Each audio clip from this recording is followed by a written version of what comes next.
One of the things I've missed most during COVID has been live music. And while it's not exactly the same, beginning March 5th, Deseret Book will be releasing a new virtual concert once a month through August for you and your family to enjoy. You can buy a season pass for all the concerts to get access to each one as it is released, or you can buy a single ticket to just one concert for your entire household to enjoy. Artists include the Nashville Tribute Band, Callie Reed, the Tonga Sisters, Nathan Pacheco, and the Truman Brothers. But first in the lineup is the Bonner family. You might even see me.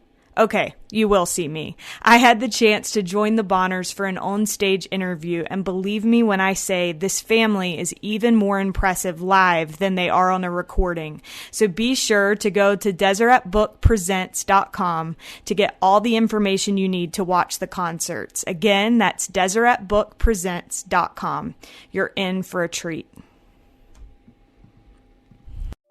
In his latest book, A Biography of President Dallin H. Oaks, Richard Turley writes that President Oaks' secretary, Margie McKnight, pointed out that removing the D from Dallin spells all in. She said she didn't know anyone who was more all in than President Oaks. Today, we talk with Brother Turley about what he learned from President Oaks about being all in. On the opposite end of the spectrum, we also talk with Brother Turley about two cautionary tales from church history that he has studied at length, the Mark Hofmann trial and the Mountain Meadows Massacre. Richard Turley has served as the church's historian and recorder, as well as the managing director of church public affairs. He has written multiple books, including his latest, In the Hands of the Lord, the biography of President Dallin H. Oaks.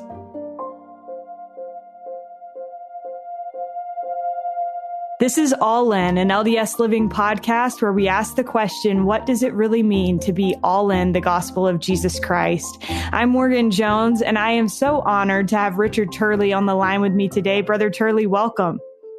Thank you very much, Morgan. Well, it is a treat for me to have the chance to talk with you. I listened to a bunch of podcasts that you've done. You've done a bunch of them. I listened to a bunch in preparation for this interview, and I want to kind of go through some of the different experiences that you have had leading up to this biography that you've just finished about President Oaks. And so we'll kind of work our way from the past to present. But first of all, you became the assistant managing director of the historical department of the church in a pretty wild way. Can you tell us, I understand you basically were cold called. So can you tell us a little bit about that and how that came to be? Sure. I loved church history as an avocation, as a hobby. It's something that I picked up when I was 15 years old. Our stake where I was living in Washington had a New Era Bowl, and one of the New Era magazines that year had to do with Joseph Smith, and so I just devoured it, and I thought, well, this is pretty interesting stuff. And so I began to study church history far deeper than most teenagers had, and I continued that interest well into my college years. I did a BYU honors program thesis, if you want to call it that, a senior project on a church history subject. But in those days, I didn't see a lot of people getting jobs with history, particularly church history. And so I decided to go on to law school and just make church history my avocation, my hobby, if you will. So I graduated from BYU Law School in April of 1985. And in December of that year, I had been at a closing with a client.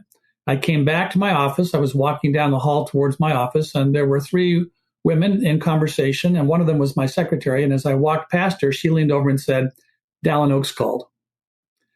Now, Elder Oaks was a new apostle at that time, having been called to the Quorum of the 12 in 1984. And I, of course, knew who he was because I had been a student under him at BYU in the 1970s, because he was a lawyer who went on to do other things and was a faithful Latter-day Saint. I took him as my role model. I had met him once briefly. I'd shaken his hand at a reception when I was a freshman at BYU. But other than that, I had never met him, never really expected to meet him. I knew who he was, but I didn't think he knew who I was. So to have my secretary tell me that he had phoned me just stunned me. So I went back to my office. I picked up the phone, dialed his office. He wasn't available. He called me a little bit later, and the conversation went something like this. "Brother Turley?" "Yes." Dallin Oaks calling. How are you? Fine. How's your family? Fine. Say, what are you doing for lunch today? Nothing. Would you like to go to lunch? Sure. Why don't you come over to the church office building cafeteria and I'll buy you a bowl of soup. So I went over to the regular church office building cafeteria. We walked through the line, each got a bowl of split pea soup, sat down at a table. He pulled out a yellow legal pad and a yellow pencil, which I later learned was sort of his most popular writing utensil. And we sat down across from each other and he started asking me questions. He asked about my background. He asked about my interest in church history. He asked me what things I had read to keep myself up to speed on the subject. After 45 minutes, we went up to his office, spent another half hour there. And all he would tell me about the purpose of the interview was that he was looking for people who had a passion for church history. So after an hour and 15 minutes, I returned to my law office thinking that was a very unusual interview.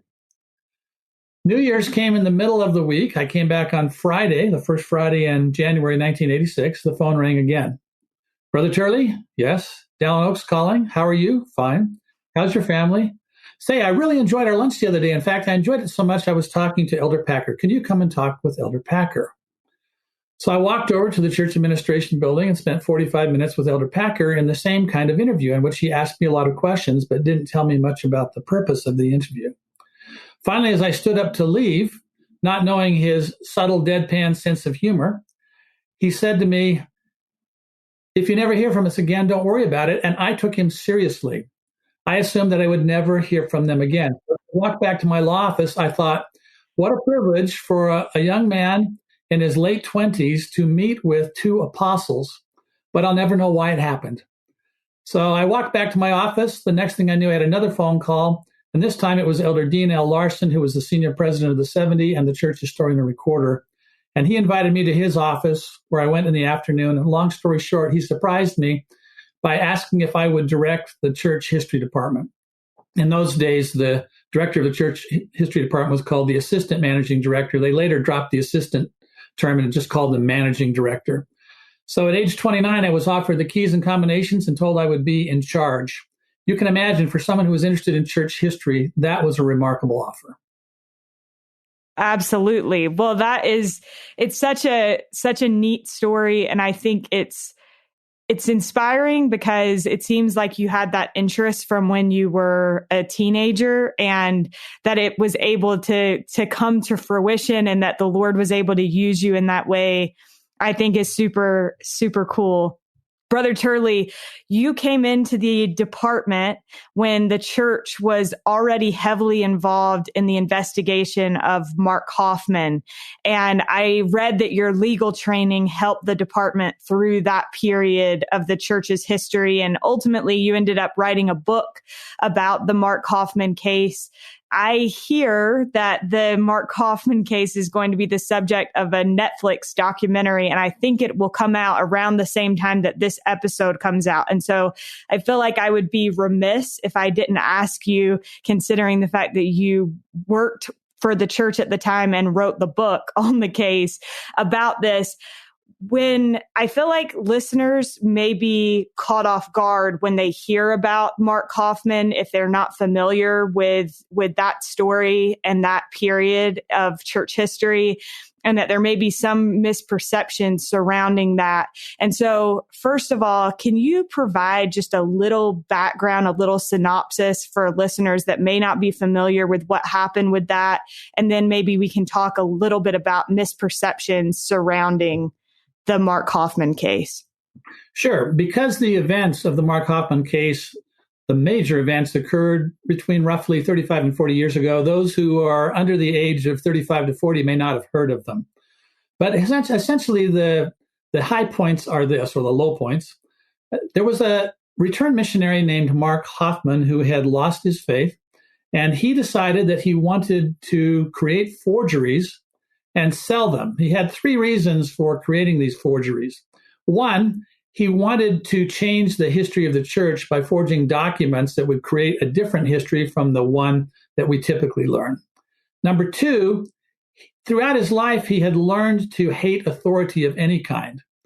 And so because he looked at the church as an authority, he wanted to tweak the church by coming up with things that would make church leaders unhappy. And then finally, 3, he had been planning on a medical career, but he figured that if he came up with the right forgeries, he could sell them for enough money that he could support himself. So with those 3 motives, he began by creating, first of all, a document called the Anthon transcript.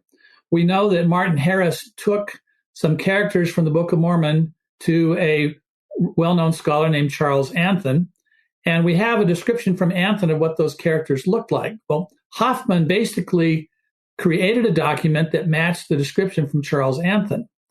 And unbeknownst to people around him, this young man had done a lot of studying of forging, and so he knew how to create a forgery that could essentially be undetected or not detected easily. So he pretended to discover that document in an old Bible that he had purchased that supposedly came from a Joseph Smith relative, Joseph's sister, Catherine. And he opened that in front of his wife, and then it was stuck between the pages, and he took it to an archivist at Utah State University where he was going to school, and the archivist helped him open it. And when the archivist saw it, he immediately identified it as this document that is described in the history of the church. And so it became a very prominent and important document. Eventually, the church acquired it for him, paid him for it. And so that began his career in forging documents. Now, the first documents that he created went through substantial due diligence. People ran tests. They did things to try to make certain that these were authentic documents, and they passed. And they passed because Hofmann had done such homework on trying to figure out how documents would be tested that he figured out ways around them. Long story short, from 1980, when he created that first document, and he actually had a history of forgery before then, but that was the first one that really came to public attention. From 1980 to 1985, he made a living forging documents, and he created documents that became increasingly uncomfortable for church members who had studied, church history in the usual course. And finally, he got himself into some trouble. He began to overspend. So before he would even create a forgery, he'd spend money, and then he figured he could create a forgery that would cover his debt. And his overspending eventually got him to the point where he was getting pressured from debtors and others. And so to buy himself more time, he set 2 pipe bombs, and these were his worst crimes. He set a pipe bomb that killed Stephen Christensen, who was a Salt Lake City businessman, in his office. And then he set another pipe bomb in a Salt Lake City neighborhood that killed the wife of Steve Christensen's business associate, Kathy Sheets. And so those 2 murders immediately got the attention of the public, not only across the United States, but in other parts of the world as well. Bombs going off in Salt Lake City. A short time later, a 3rd bomb went off, and this one injured Hofmann himself. So initially, people thought he was a 3rd victim. As it turned out, he was a forger and he was the bomber. The 3rd bomb apparently went off accidentally while he was trying to kill someone else to whom he owed money. So this investigation of the bombings and forgeries went on for some time, and ultimately, Mark Hofmann was put into prison for 5 years to life with a recommendation that he never be paroled, and that's where he is today, in prison. It's a fascinating story. It's a story of great evil, and some Utah filmmakers decided to create a 3-part miniseries that will appear on Netflix on March the 3rd. I was interviewed by these people for the miniseries. These appear to be very serious filmmakers to me and artistic filmmakers, so I'm looking forward to the program and hope that it'll be as good as I think it's going to be. Well, I hope so too. This story is so fascinating to me, and I think what you said about that, unbeknownst to those around him, he had done all of this research on forgeries. So even his wife had no idea that he had this background? That's correct. He had a room in his basement that was off limits to his wife, and he did his forging down there. And over time, he kept studying more and more about forgery. But of course, forging is like many, many crimes. You create a mousetrap to catch a forger, and then the mouse creates a bigger thing that a mousetrap won't catch, and then somebody else develops a bigger mousetrap. And over time, after the bombs went off and his documents began to be investigated, some forensic document analysts found the weaknesses in his method and were able to detect his forgeries. So interesting. So when you decided to, obviously, I feel like, Brother Turley, if you decide to put the time and effort that writing a book takes into something, it must be something that you feel passionately about. And so for you, why did you decide to dig into the Mark Hofmann case? And I heard or read that one of the reasons was you felt like there were some lingering misperceptions surrounding this. So can you talk to me a little bit about that? Sure. So I never met Mark Hofmann. I never had any association with him, but the bombs went off in October of 1985. I received the phone call from President Oaks, the first one in December of 1985, and I began working for the church in January of 1986. So suddenly I had a front row seat for the investigation. The church historical department at that time was essentially a crime scene. We had everything but the yellow tape, marking it off. We had investigators there looking at documents, asking people questions. And I was able to observe that like a fly on the wall. And as I observed this investigation going on and saw what was unrolling and talked to people, I realized that I had a story to tell that no one else had told before. Yeah. So when it comes to the way that the church has approached church history since Mark Hofmann, how would you say that the Mark Hofmann case changed that approach?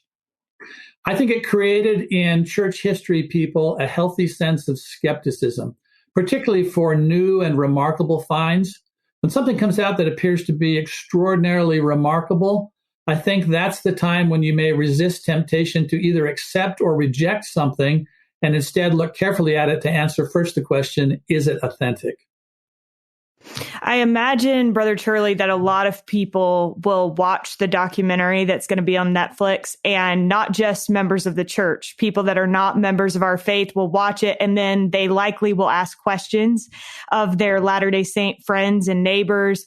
What would you say to church members going into this documentary, and maybe what should we be aware of in terms of, I know that you haven't seen the documentary, but what would you say in terms of how we can best respond to questions from friends or neighbors? My answer would be the same as with any aspect of church history. The more you know about it, the better you can answer the questions. So I would recommend, I wrote a book. I don't want to recommend this book because I want you to go out and buy it. Rather, go to the library, check it out, and read Victims, the LDS Church and the Mark Hofmann case. It'll tell you all about the inside story from the perspective of the church employees and church leaders who were involved. Perfect. Thank you. Another tough topic in church history that you have taken on and written about is the Mountain Meadows Massacre. And I think that one thing, Brother Turley, as I prepared for this interview and researched the things that you've worked on, I really admire your willingness to kind of confront these tough things and dark moments from church history head on. And so when you decided to write about the Mountain Meadows Massacre, why was that something that was important to you to do? I became deeply interested in church history in my mid-teens, and by the time I had graduated from high school, I knew far more about church history than most members of the church know today. I continued that study through my college days and learned a lot more. And the more I learned about church history, the more textured it became to me. Often we learn about a subject, any subject, physics, literature, anything, and at first, we might get a sort of even tone to what we're reading. And the more we study it, the more detail we see, the more texture it has, the more interest there is in it in many ways. And so I saw church history as more and more interesting. But I also saw people who, rather than step back and look at the totality of the picture, like a giant tapestry on the wall or a giant jigsaw puzzle, they would focus on a single piece. So imagine having a 1,000,000-piece jigsaw puzzle that you're putting up on the wall, one piece at a time. And as you get the various pieces, you can step back and look at the whole picture and see this wonderful tapestry that has some interesting texture to it as well, including some areas that are not as beautiful as others. And then imagine that some people grab one piece of the puzzle and they put it up so close to their eyes that that's all they can see. And before long, everything looks like that one little puzzle piece, and they get a distorted view of reality. So I wanted to take on the Mountain Meadows Massacre because to me, it was the most difficult part of church history, the worst part of church history. A group of active Latter-day Saints engaged in murder. And you ask yourself, why would they do this? And this book explores that topic, Massacre at Mountain Meadows, that I wrote with two co-authors, Ronald W. Walker and Glenn M. Leonard. And then I've gone on from there and done some other books on Mountain Meadows, a documents book with Ron Walker, and then a couple of legal documents books. And then Massacre at Mountain Meadows, in the preface, said that it was a two-part work and there would be a sequel coming out. That sequel should be finished this year, and then it'll come out as well. But the Mountain Meadows Massacre is a terrible event. It's one that people should understand. Gratefully, the Saints volumes deal with the Mountain Meadows Massacre and provide a clearer picture for church members than they've had in the past with many of the items that they've studied. Yeah. For those that may not be familiar with the Mountain Meadows Massacre, can you give us a quick synopsis of what happened with that terrible event? In 1857 and 1858, there was in North America a tension called the Utah War. This was a tension between Utah Territory and the federal government. The federal government sent U.S. troops to Utah, and Utah decided to resist those troops with its territorial militia, or what today would be called the National Guard. And so this tension occurred, and gratefully, the tension was resolved before there was all-out war. But that doesn't mean it was bloodless. In fact, what happened is during this tension, there were some extra legal events that occurred, vigilante events, if you want to call it that, in which people were hurt. And the worst of those was the Mountain Meadows Massacre. A group of California-bound pioneers from what we call the lower Midwest of the United States today were going through southern Utah, and for the reasons that we discuss in the book, they were attacked by southern Utah church members and killed. 120 people killed, men, women, and children, mostly women and children. You hear that on its face, and it's horrible. And the more you study about it, the worse you feel about it, because it's a horrific event. It should never have happened. The reasons for carrying out the event, even in retrospect, if you take them all as true, and they're not true, but if you took them all as true, there's not enough justification there to kill a single person, let alone an entire company. So it's the worst event in the church's history. But rather than hide such events, I think we need to face them, as people should in all of history, American history, world history, your family history, whatever it happens to be. And as I said, when you look at things as they are and take them in all their truth, and then put them against this background of the totality and see the entire history, then you get a better view than if you myopically just look at one piece of it. Yeah. I think, Brother Turley, one thing that strikes me as I listen to you talk about these things is that, with Mark Hofmann, there were people that said, how would church leaders not know that these were forgeries? And in this case, you have people that are like, why would active church members do something so terrible? And I think that there are important lessons for us to learn from these things. For you, how do you research and get so deep into these topics and maintain faith and testimony? And how do you suggest that other people do that as well? I think two answers to that question. One is I try to maintain an eternal perspective. As I said, I don't get caught up in this intense myopic focus. Instead, I step back and see things in their totality against the larger background. Number two, I distinguish between what I do academically or mentally and what I do spiritually. I think it's possible to treat those as related but different areas. So I spend my time seeking to build a relationship with our Father in heaven and to live the gospel of Jesus Christ as I have learned it over time. And to me, that's not affected by what I study on my academic side, looking at history. Rather, both areas, the academic side and the spiritual side, progress for me. I learn more and more mentally about things that happened in the past, and I learn more and more spiritually as I proceed. That's amazing. I love that. Another thing that has struck me as I've read and listened to things in preparation for this is that I think that as we look at these parts of church history, we see that there are lessons that we personally can learn. And they say, if you don't learn from history, then you're doomed to repeat it. And you talked about with the Mountain Meadows Massacre that these church members were otherwise good people, but that they went down a very slippery slope that ultimately led to this heinous act. How would you say that that happens, and what kind of cautionary tale does that provide for us as church members and disciples of Jesus Christ today? If we study the scriptures, we see a number of principles that were violated in the process of coming to what was ultimately a heinous, awful atrocity at Mountain Meadows. One of those things was that some people, church members, did some things that were wrong, and then they tried to cover up what they had done wrong. And when Joseph Smith was in Liberty Jail, he wrote a letter that was excerpted to become 3 sections of the Doctrine and Covenants. And in one of those, he cautions against covering our sins, our vain ambition. And down in southern Utah in 1857, some of the people down there tried to cover sins, things that they had done wrong. And all that they did was they created worse sins to cover their earlier sins until they did the unthinkable. And that should be a lesson to all of us.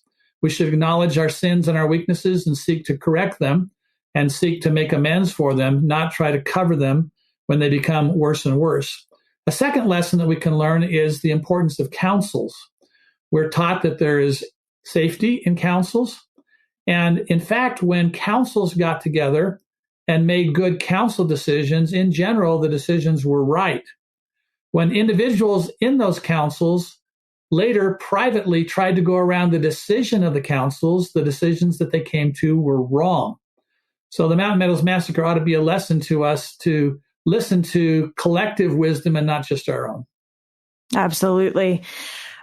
One thing that I know the church has made very conscious efforts to do in recent years is to be very transparent about our church's history.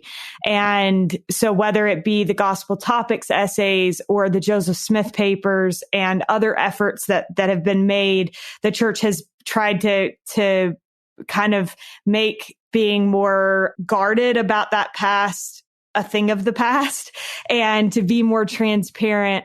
I know that has been an effort on your part and on your department's part. And so why would you say that is so important for the church to do moving forward? We're told in the 93rd section of the Doctrine and Covenants that truth is a knowledge of things as they are and as they were and as they are to come. As human beings, we tend to get caught in things as they are. So we tend to make our personal life decisions depending upon what's trendy or popular at the time. And we tend to ignore the lessons that we can gain from the past, and we don't look very far into the future.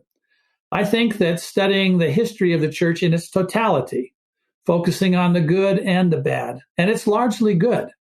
I think studying the past, thinking about the present, and being able to project into the future helps us really understand the truth. Focusing just on the present and whatever's trendy at the time is likely to get us in trouble. And studying the past, you come to learn that. When people give in to the pressures of the moment, to the pressures of the time, to whatever's trendy at the time, then they're likely to make bad mistakes. If they look at the past, they look at the present, and they look at the future, they're bound to make better decisions. Brother Turley, speaking of the things in the present, what do you hope that church members understand about this moment that we're in church history? Well, we're in a very interesting moment in many ways. For one, we are becoming a truly global church over time. When I was born, the church was largely a United States organization and largely centered along the Wasatch Front and mostly in Utah. Now the church is becoming truly global. We have church members and leaders from around the world. And that, I think, is a good reason why all of us should try to look outside of our own cultures, our own circumstances, our own situations, to see things the way that God sees them. You know, he doesn't see them from just within a single culture, a single geographical culture. He sees the entire world and he sees how people function. My wife and I lived in Japan, where I had also spent a couple of years as a missionary, and we learned that there were some things that the Japanese did that were better than the way we did them as Americans. And, you know, if you're ethnocentric, if you're basically focused on your own culture, then you think that you're superior to everybody else. I think there's a great deal of humility that comes when we begin to think globally. And there's also a great deal in terms of gospel growth that we can have if we think globally. If we think globally, we stop thinking about other people as the other and begin to think of us all collectively as human beings, and to exercise charity instead of jumping to quick conclusions based on our prejudices of the moment. For sure. I think that is something, that's a lesson that all of us are continually striving to learn. And it definitely helps as we broaden our perspective. I want to now talk about your newest project, which is this biography of President Oaks. And I want to start, I guess, because you've already told us a little bit about your background with President Oaks. This is kind of a full circle moment for you. So how did you end up taking on this project to do President Oaks' biography? So I first met President Oaks seriously. As I mentioned, I'd shaken hands with him briefly earlier, but I first met him seriously in that interview I mentioned earlier in this podcast. And I came to work with him. It turned out that he was one of 2 Quorum of the 12 advisors to the Church History Department. So when I accepted this new role, I accepted also the opportunity to work closely with him. And I've worked with him now for nearly 3.5 decades. And as I say in the preface to the book, the biography is as much a product of my observation as it is a product of my research, which was intensive. So I came to know President Oaks firsthand as a work associate, as a friend, and as a church leader. And I've written a biography that reflects how I see him. How did I actually come to write it? Well, a little over 4 years ago, he invited me up to his office and said that he was considering having a biography written, and he wanted me to think about whether I might not want to write it. He didn't want to pressure me into it, and he wanted me to be able to say no if I wanted to say no, but I didn't want to say no. I looked at this as a wonderful opportunity, and I jumped at it. I love the title of the book, In the Hands of the Lord. How did you choose that title? To me, it was a wonderful phrase that came out of his answer to the call of President Gordon B. Hinckley to become a member of the Quorum of the 12 Apostles. It was an interesting set of circumstances. It was general conference time, but President Oaks had other responsibilities that took him somewhere else, took him to Arizona, and he was serving as a moot court judge. And after the competition, he was at a Mexican restaurant, and it was quite noisy. There was a mariachi band playing in the background, and he got called to a telephone near the cash register. And the person on the end of the line was President Gordon B. Hinckley. And President Hinckley asked him where he was and then just said, well, call me when you get back to your hotel. So he called him, and President Hinckley, who was famous for not taking a lot of time or beating around the bush, but going directly to the point, President Hinckley called him to be a member of the Quorum of the 12 Apostles. And you can imagine that Elder Oaks, then Justice Oaks, was shocked. He had a career in the law. He was expecting to spend the rest of his working life as a lawyer. And suddenly he's called to be a member of the Quorum of the 12. And he responds to President Hinckley by basically saying that his life and his future was in the hands of the Lord and the Lord's leaders. So to me, that response, that totally committed, all-in response, was an ideal title for the book, which reflects his life. Absolutely. I wanted to ask you, I've heard some people say that due to the unlikely route that you just alluded to, that President Oaks took to the Quorum of the 12 Apostles, I've heard some people say that he likely would be on the Supreme Court right now if he wasn't in the Quorum of the 12. Do you think that that's true? I remember as a young lawyer and as a law student watching the national media as media members speculated about who would be on the Supreme Court from time to time, and certainly his name was on the list, not just once, but repeatedly.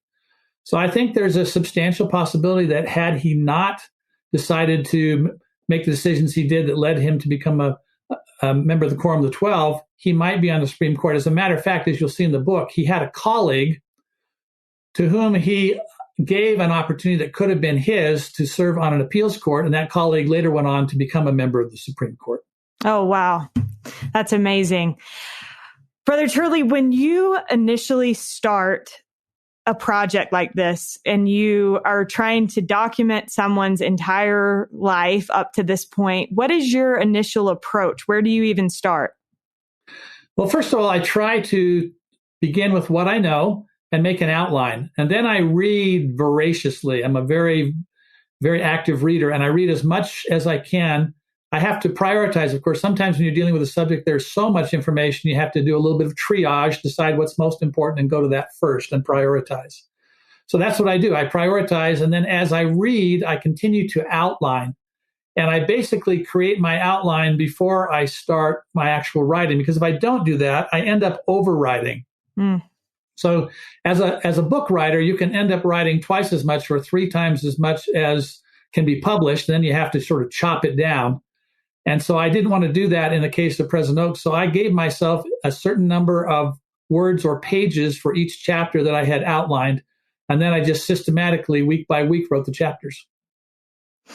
I am curious, as you worked on this book and as you have gotten to know President Oaks personally, I think a lot of people only see President Oaks in general conference. And really quickly, I have had 2 very brief interactions with President Oaks in my life. One, I was interning for church public affairs in college, and he came to our office. And I remember us being nervous because some other church leaders had come and had been kind of tough on us. And President Oaks could not have been more kind. And that was my biggest takeaway from that experience, was I was like, this man is so kind. But he also, during that trip, he testified before Congress about taxation on charitable donations. And I was able to see him in that setting. And it was like watching someone 100% in their element. And I remember thinking, he is the real deal when it comes to testifying before a court of law of any kind. And then the other experience that I had when I was at Deseret News, we were working on these birthday quizzes for general authorities. And 2 of them, President Oaks being one of them, asked me to come and meet with him in his office. And again, I was struck by the fact that I think that sometimes in general conference, we become caught up in the message that they're trying to deliver, and that's their responsibility, is to give us counsel as leaders of the church. But when I sat with him, he was just a man who cared about what I was doing and could not have been more kind. And so for you, as you've worked on this book, what do you hope that people see that maybe they don't see from behind the pulpit?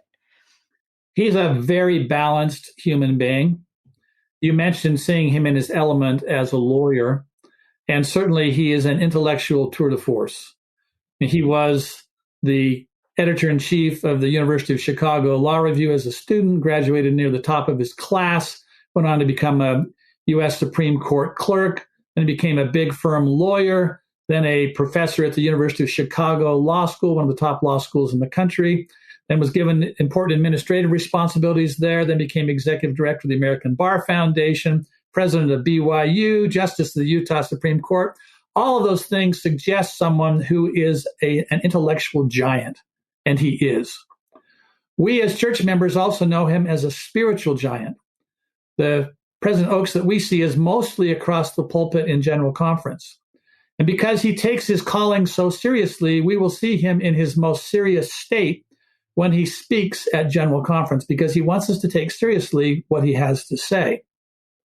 But he's also physically rather imposing. He's not a giant of a man physically. I mean, he's not extremely tall or extremely large. But when you're in his presence, he feels big because of just the force of his personality. But then there's an emotional side to him that most people never see, and that's the side that you were describing. He is warm. He is friendly, he's gregarious, and he's incredibly funny. Rarely do I have a meeting with him, a conversation in which he doesn't crack some type of joke. Maybe it's a funny story he pulls up from the past. Maybe it's a limerick he recalls that seems apropos for the moment. But he is a genuinely funny person. And that's the person that his children and grandchildren know. They know Grandpa, who has a tremendous sense of humor, and they they kid him a lot about the fact that when he's in general conference speaking, that seems to disappear temporarily. And they want people to know the real person, the balanced person. And I think you'll find that in the biography. If you had to pick a few things as you worked on the biography that made an impression on you, and you had years of experience with him, what would you say those things would be? And was there anything that surprised you? There were many things that surprised me, even though I'd known him for 3 decades at the time I began writing it. I knew a little bit about his background, but I learned a lot more about his childhood. When he was very young, his father passed away. His father was a medical doctor and likely contracted tuberculosis from a patient and then eventually died of tuberculosis. That left his mother a widow. The pressure of losing her husband, taking care of small children and so forth led to a breakdown on her part, which essentially took her out of the home to recover for some period of time. His grandparents took him in, but you can imagine suddenly being deprived of the presence of both parents could be very difficult on a small child. So when he was in elementary school, he struggled, and he was taunted for not being very good at school. And to be able to see someone who was struggling in school bounce back from that to become the academic scholar and achiever that he was is remarkable. And it speaks to his work ethic. Hard work, I think, has been one of the most defining aspects of his life. He has learned that when you confront something that's difficult, maybe even seemingly impossible, you just go to work. And eventually, somehow, you get through it all. That's one of the things I learned. Another thing I learned was, again, how funny he was. In almost every stage of his life, he's saying or doing things that are funny, and much of his humor is self-deprecating. He tends to poke fun at himself. So, for example, when he's in the Philippines, a lot of the wives of general authorities who had been assigned there in the past had light hair. His wife had dark hair, and one of the Filipino women said, "We like you because of your hair color, which is more like ours." President Oaks told that story at a conference, and he said, "Well, what about me?" Of course, he has a hairdo much like mine. So much of his humor is self-deprecating. But I've also learned something I didn't know, and that is that before he became a member of the First Presidency and it became impractical, he had a quiet mission of letter writing. You know, we become aware of the quiet personal ministries of general authorities. We know that President Thomas S. Monson had a lifelong ministry to widows that he'd come to know over time. President Oaks has written thousands of letters over the years to comfort and console and counsel people whom he felt needed that and couldn't get what they needed from their local authorities.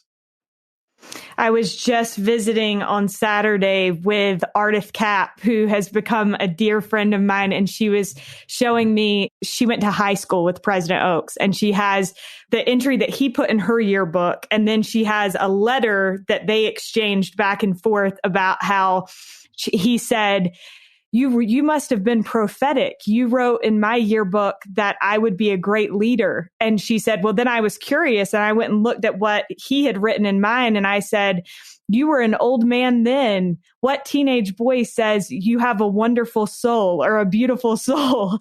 And I think that, you know, she even said that that President and Sister Oaks had called to check on her and see how she was doing. And I think that he does a lot of things that people likely, again, don't see because they just see him in general conference. Brother Turley, this book, obviously a little bit different than some others that you have worked on. How would you say that working on this project has blessed your life? Well, because I have spent so much of my career unintentionally, but just as it happened, on subjects that are really quite terrible, you know, murder, forgery, crime, apostasy, those kinds of things. It was really wonderful for me to work with such a powerful and wonderful subject whom I've been able to observe firsthand for 3.5 decades. Absolutely. Brother Turley, as you worked on this book, what do you think that President Oaks teaches us about being all in the gospel of Jesus Christ? And then I'll ask you what it means to you to be all in. But first of all, what do you think President Oaks' example teaches us about that?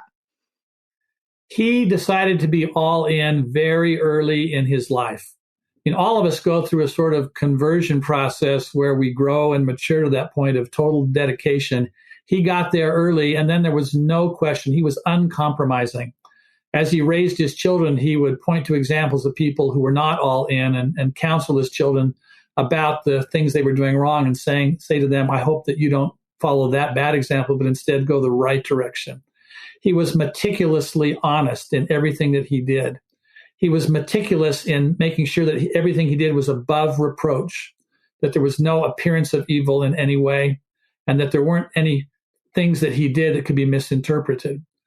And so, as I say in the preface, the person that you see privately is warmer and funnier than you see from the pulpit. But the person you see from the pulpit is the person he is in terms of his dedication. He is truly all in. And as far as my own commitment, that age of 15 that I mentioned, that the age in which I became interested in church history, was also the age in which I decided to be all in. A series of events happened I don't have time to recount right now, but essentially I went from being focused on the things that most teenagers focus on to suddenly recognizing that the most important thing was the state of my soul. This is somewhat like Joseph Smith experienced when he was preparing himself to go into the grove. I began to think about what would happen if I died. I had a sort of experience when I could have died, and I began thinking, are you ready? And I thought to myself, no, I'm not. And at the same time, I went to a conference at BYU where I heard a number of church leaders speak, and the Spirit spoke to my soul. And I began to recognize that there were far more important things than those things on which I had focused. And so I committed myself at that time to live according to the principles that I had been taught, to have faith, to repent when I do things wrong, to make and keep covenants, and to exercise charity towards all people, treating kindly those who treat me unkindly, being kind to those who might not, reach out to me. And so I found that there's greater happiness, greater peace, greater satisfaction in reaching out and helping others than there is in trying to satisfy our personal desires. I love that, Brother Turley. And I actually just last night, I was studying in President Nelson, the Teachings of President Nelson book about personal revelation. And I was struck by a quote about Joseph Smith that I believe comes from the first volume of the Joseph Smith papers.